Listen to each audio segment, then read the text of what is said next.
कि इतिहास के स्रोत के बारे में अध्ययन हो रहा है, ठीक है, लूसेंट का। तो इसमें जो हम पढ़ रहे हैं लेखकों के बारे में पढ़ लिया था, ठीक है। आगे जो हेडिंग आता है इसमें पुरातत्व संबंधी साक्ष्य से मिलने वाली जानकारियाँ, ठीक है।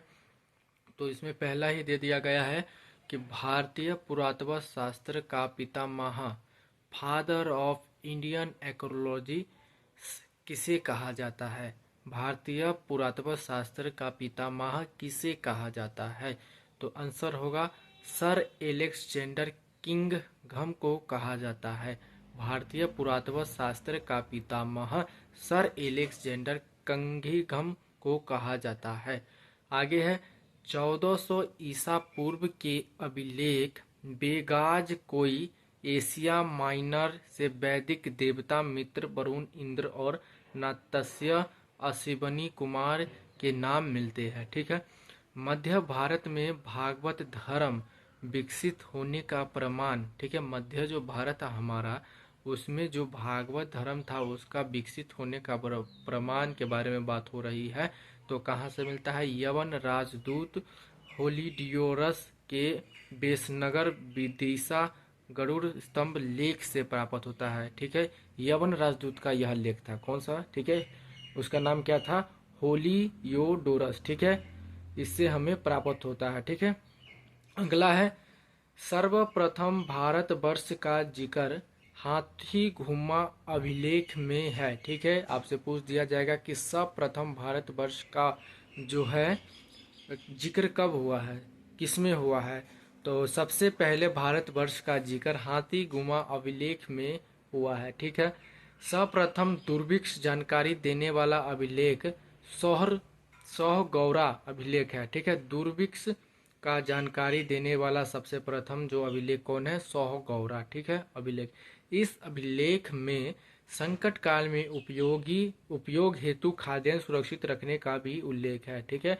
जो संकट के समय में है, जो भोजन को इकट्ठा करना है, ठीक है, उसका जिक्र किसमें किया गया है, किस अभिलेख में, तो सौरगौरा अभिलेख में, ठीक है। इसमें सबसे पहले दुर्भिक्ष का जानकारी देने वाला अभिलेख था ये, ठीक है।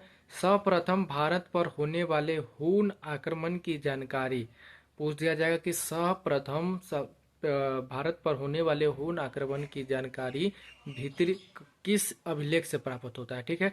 तो सर्वप्रथम भारत पर होने वाले हून आक्रमण की जानकारी भीतरी स्तंभ लेख से प्राप्त होती है, ठीक है। सती प्रथा का पहला लिखित साक्ष्य किस अभिलेख से प्राप्त होता है। सती प्रथा का पहला लिखित साक्ष्य किस अभिलेख से प्राप्त होता है। तो यह है एरन अभिलेख, ठीक है।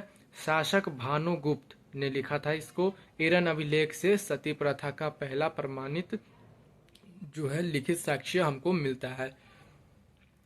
आगे है सातवाहन राजाओं का पूरा इतिहास उनके अभिलेखों के आधार पर लिखा गया है। जो सातवाहन राजाओं थे, ये एक प्रकार का इतिहास की पुस्तक लिखी गई है कोई, ठीक है।